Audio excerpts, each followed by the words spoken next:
وإذ اعتزلتموهم وما يعبدون إلا الله فأووا إلى الكهف ينشر لكم ربكم من رحمته ويهيئ لكم من أمركم مرفقا وترى الشمس إذا طلعت تزاور عن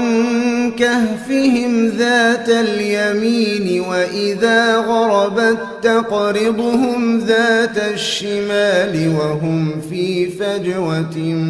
منه ذلك من آيات الله من يهد الله فهو المهتد ومن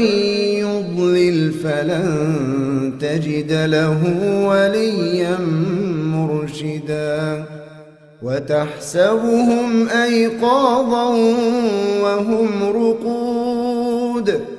ونقلبهم ذات اليمين وذات الشمال وكلبهم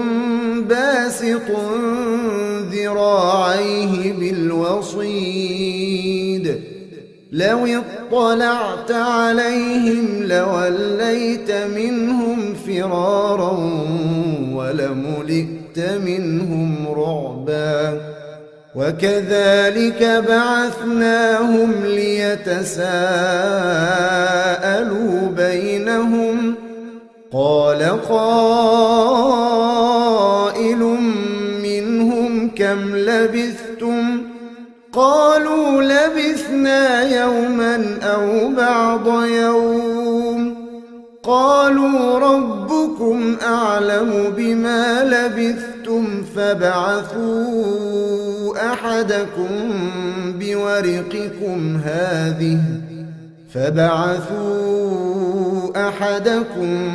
بورقكم هذه إلى المدينة فلينظر أيها أزكى طعاما فليأتكم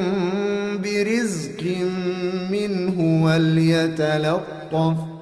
وليتلطف ولا يشعرن بكم أحدا